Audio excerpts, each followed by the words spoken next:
해병대 예비역들이 어깨를 맞댄 채 대형 걸개를 들고 다가옵니다. 커다랗게 법을 어긴 죄인이 누구인가라고 쓰여 있습니다. 법을 지킨 박정훈 대령은 무죄입니다. 법을 어긴 죄인은 누구입니까? 법을 위반한 사람을 수사하고 처벌하려는 곳이 수사기관입니다. 박정훈 대령은 황당하게도 법을 너무나 잘 지켰다는 이유로 피의자가 되었으며 검찰은 법정 최고형을 구형했으며 내년 1월 법원 판결을 앞두고 있습니다. 윤석열이 지목했거나 심기를 어지럽힌 사건에서는 검찰이 예외 없이 최고 형량을 구형하고 있습니다. 혐의를 객관적 합리적 과학적 증거로 입증하는 것이 아니라 유죄로 만들기 위해서 모든 방법을 창조하며 권력을 향해서 꼬리를 흔들어댑니다. 군사 검찰은 처음부터 항명수괴죄라는 해괴한 혐의로 구속을 시도하더니 박정훈 대령에게 징역 3년을 구형하면서 마침표를 찍었습니다. 군사 검찰에게 진실 혹은 합리성은 기대할 수 없었습니다. 그럼에도 불구하고 최고 형량을 구형하는 모습에 가슴이 답답하고 치솟는 분노를 느낍니다. 군사법원 판사들이 윤석열 정권의 압력을 이겨낼 배포가 있는가? 박정훈 대령의 항명사건이 아닌 대통령의 대국민 항명사건이다. 그리고 장관의 지시는 지시가 아니라 부정청탁이었다. 이 군판사들이 무죄를 선고할 수 있는 용기가 있느냐? 그것만 남은 상태입니다. 권력이 원하는 방향으로 굴종하는 판검사들을 보노라면 대한민국 엘리트라는 판검사의 자주성과 자존감은 어느 곳에 있는지, 자신들에게 영달과 안정을 주지 못하는 약자들 앞에서만 찬란하게 빛나는 판검사들의 자존감이라면, 자정 능력도 없는 그것들의 집합체라면 한 번쯤 깨끗이 청소해야만 대한민국이 살 수 있지 않을까 생각합니다. 피를 흘리지 않아도 공정한 사회로의 최소한의 기틀이 유지되느냐? 대다수의 국민 여론에도 불구하고 한 줌의 권력 앞에 공정의 기틀이 무너져서 6월 항쟁처럼 다시 피를 흘려 민주주의의 기틀인 공정과 합리를 되찾느냐가 최상병 순직 사건을 조사하고 외압이 있었다고 밝힌 뒤 강명 등의 혐의로 기소된 해병대 박정훈 대령 선고에서 보여질 것입니다.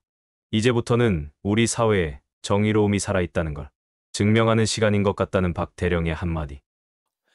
이 최상병 사건에 관련된 실체적 진실은 다 드러났다.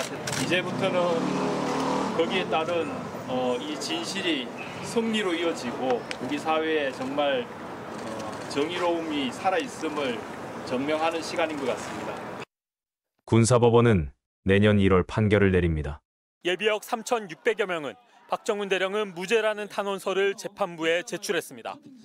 최상병 죽음의 진실을 밝히려다 기소된 박정훈 대령의 결심 공판. 해병대 예비역과 시민단체, 종교인과 야당 의원 등 우리 사회의 각계각층 시민들이 모여들어 박 대령이 무슨 죄가 있냐고 말했습니다. 임성근 사단장 등은 면죄부를 주고 진실을 추구하고 있는 박정훈 대령을 재판대 앞에 세웠습니다. 스스로 반성할 기회를 우리가 주었지만 임성근 사단장도 정부도 그러한 기회를 버렸습니다. 그렇다면 이제는 마땅히 대중의 심판을 받아야 하는 것입니다.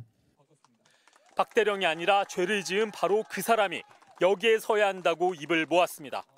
그리고 800에 7070으로 전화를 건 사람, 그 사람들이 이 자리에 섰어야 합니다.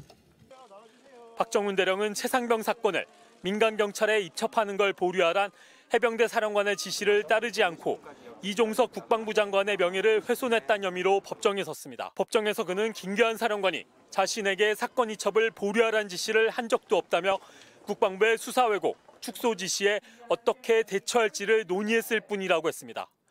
경찰의 사건 기록을 넘기기 직전 이첩한다는 걸 김규환 사령관에게 보고해 알았단 답도 들었다고 진술했습니다.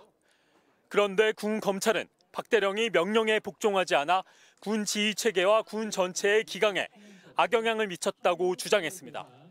그러면서 항명죄로는 법정 최고형인 징역 3년을 구형했습니다. 방청석에선 시민들의 야유와 탄식이 쏟아졌습니다. 박정훈 대령의 항명사건이 아닌 대통령의 대국민 항명사건이다. 그리고 장관의 지시는 지시가 아니라 부정청탁이었다. 이 군판사들이 무죄를 선고할 수 있는 용기가 있느냐? 그것만 남은 상태입니다. 박 대령에 대한 군사법원의 선고는 내년 1월 9일로 예정돼 있습니다. 그렇다면 최상병 관련한 검찰과 공수처 수사는 어떻게 진행되고 있을까요? 한결같이 대통령실 위력 앞에서 좌절하거나 포기한 상황으로 보여집니다. 검찰은 사실상 방관하는 상태이고 공수처 수사 인력은 윤석열에 의해서 반토막이 났습니다. 특검 외에 공수처와 검찰에 기대하는 자체가 사치이고 낭비 같습니다. 불과 몇 년 전에 우리는 이런 감정을 가졌었습니다. 국민 대다수가 원하면 권력을 굴복시킬 수 있는 나라라고 자부심이 대단했습니다. 윤석열이 집권하고 2년 반 동안 정반대가 되었습니다. 권력이 원하면 국민 대다수의 합리적 요구가 당연스럽게 묵살되는 현실을 마주하고 있습니다. 최상병 관련 수사 상황을 MBC 뉴스로 보시겠습니다. 최상병 순직 사건 수사 외압 의혹에 대한 수사와 순직의 책임을 밝히는 검찰 수사는 아직 진행 중입니다. 양쪽 모두 올해 안에 사건을 마무리하겠다는 방침인데요. 결국 의혹의 핵심인 대통령실까지 수사가 확대될 수 있을지가 관건이 될 것으로 보입니다. 조희원 기자가 보도합니다. 명태균 씨 의혹이 커지자 기자회견에 나선 윤석열 대통령. 윤 대통령은 후속 조치로 개인 휴대폰 번호를 바꾸겠다고 했습니다. 제가 대통령이 돼서도 검사 때 쓰던 휴대폰을 계속 쓰고 있으니까 무조건 바꿔라고 하는 얘기를 많이 들었습니다. 하여튼 이 부분은 제가 더 하여튼 이런 리스크를 좀 줄여나가고. 지난해 8월 2일 최상병 사건 이첩 보류 당일 이종섭 당시 국방장관에게 3차례 전화했던 그 번호입니다. 윤 대통령과 이 전 장관의 두 번째 통화 직후 박정훈 대령은 보직 해임됐습니다. 윤 대통령의 개인 휴대폰 통신 기록은 지금까지 공개된 적이 없습니다. 대통령실은 윤 대통령이 국방장관과 어떤 내용으로 통화했는지 대통령실 내선 번호 02-800-7070으로 국방장관에게 전화한 장본인이 윤 대통령인지를 묻는 군사법원 질의에 답하지 않았습니다. 외압 의혹 수사는 대통령실 앞에서 멈췄습니다.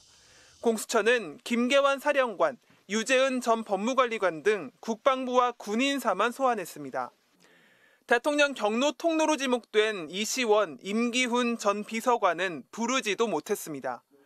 호주 대사로 출국하기 직전 자진 출석한 이종섭 전 장관도 다시 부르지 않고 있습니다. 공수처는 조만간 참고인과 주요 피의자 조사를 재개하겠다며 용산 관계자들에 대한 조사도 필요한 부분이 있다고 밝혔습니다. 하지만 대통령실이 연임 제가와 신규 임용을 미루는 탓에 수사 인력은 반토막이 난 상황입니다. 경찰 수사는 현장 지휘관 6명을 업무상 과실치사 혐의로 불구속 송치하는 선에서 끝났습니다.